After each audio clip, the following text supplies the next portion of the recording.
Hey, it's Tony Brueski, and this is our week in review over the weekend, taking a look back at some of the most compelling conversations and stories that we've covered for you of the last week. Brand new episodes back Monday morning, bright and early, 5 a.m. here on the podcast. This is the Hidden Killers Podcast with Tony Brueski.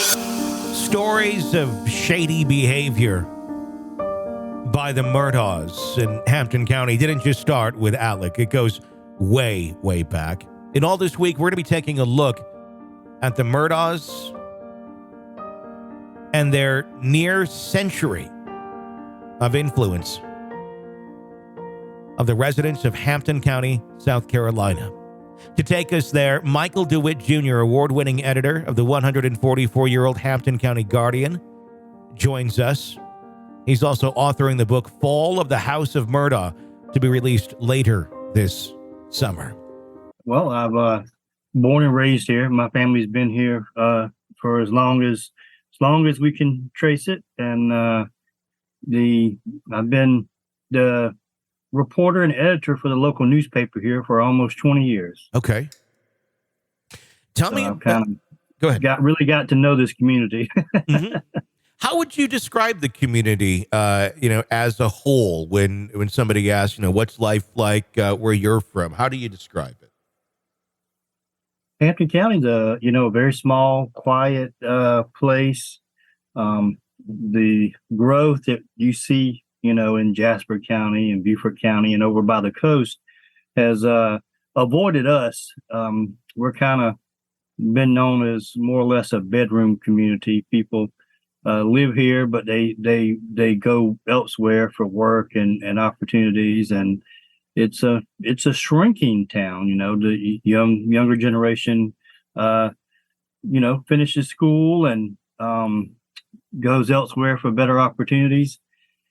But it's a good place, I think, overall. I mean, neighbors help each other. I've seen this community rally in times of need, whether it be a tornado or a hurricane or sickness. It's a place where a lot of people still leave their doors unlocked. It's just that kind of little small, quiet town for the most part. Mm-hmm. And obviously what we've been hearing about, the area is just that. But at the same time, there's been some pretty wicked people that have had positions of power there over the years. Let's take a dive into that. Your book, Wicked Hampton County. What's the inspiration for writing this? Well, I've published a couple of books previously. I actually did a history of Hampton County in 2015 for Arcadia Publishing in the Images of America series. And as I was going through back then, doing research on all the good and wonderful things about our county. This was, a traditional photo history. And as I was going through and finding all these good stories, I was, as editor of the paper, I have access to all the archives and the old court files. And I was finding a lot of really dark stuff, really amazing things, from moonshine,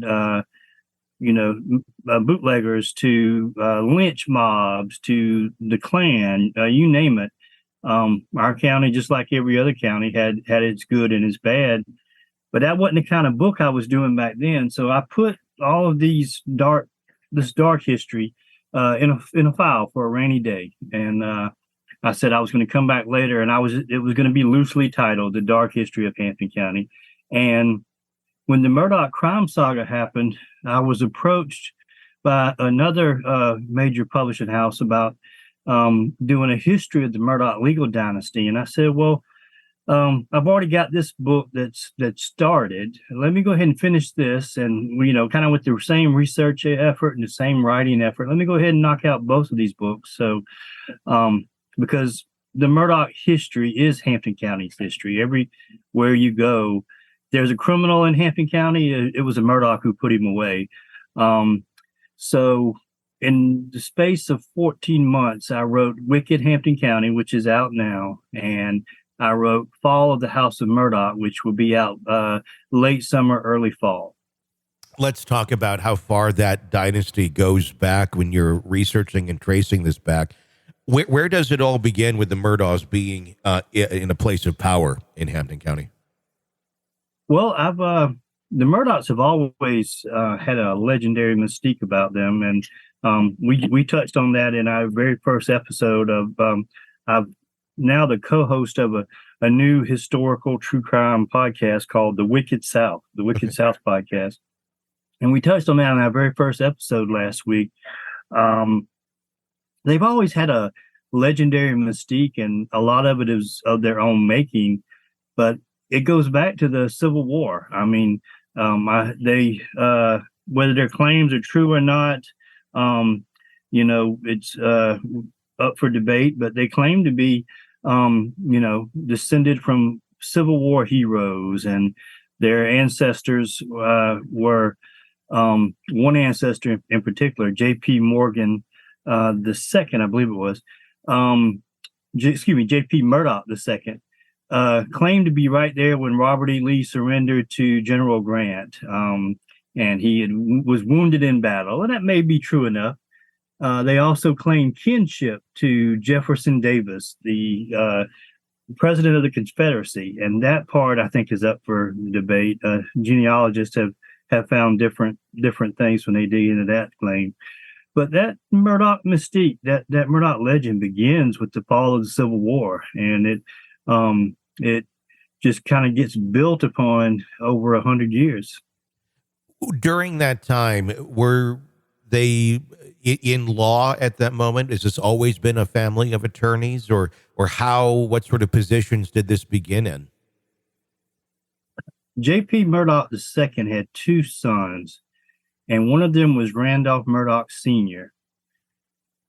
He wanted to, and we're going to touch on that in the episode of the podcast that we're actually recording this week. He wanted to be a naval officer, the son of a Civil War hero. He had military dreams. He wanted to, he actually attended Annapolis, the U.S. Naval Academy in Annapolis, Maryland, which, as you know, is the equivalent of the Army's West Point. Yep. And, he had his family's name and his family's money. And I'm sure that helped him get a spot in the Naval Academy.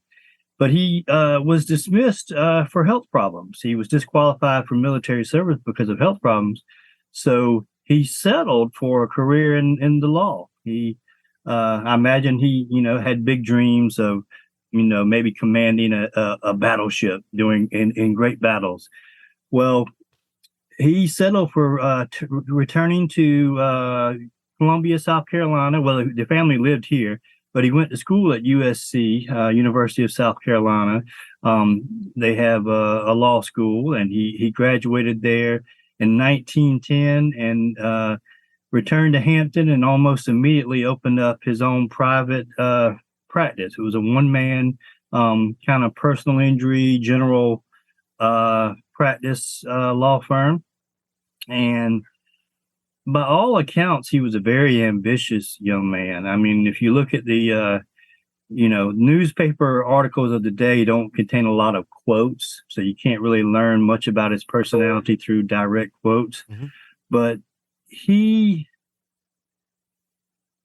seemed very ambitious in everything. When you read the stories, he was involved in every civic organization you can imagine. He won every award. He took on major cases that probably would have frightened away other people. He prosecuted former governors, bankers, law enforcement officers, preachers, you name it.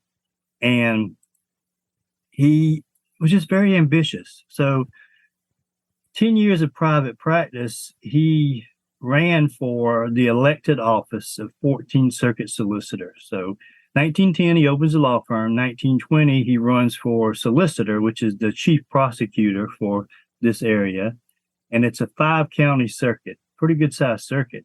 And he wins. And it truly starts the beginning of the Murdaugh legal and political dynasty. For 3 generations, Randolph Sr., Randolph Jr., and Randolph III operated in that law firm and ran the 14th Circuit. This is the Hidden Killers podcast with Tony Brueski. There is much more to come with Michael DeWitt as we continue to discuss the long era and footprints of control that the Murdaughs had in Hampton County for nearly a century. Be sure to press subscribe so you don't miss any pieces of our conversation. New pieces coming out all this week, Monday through Friday, right here on the podcast. I'm Tony Brueski.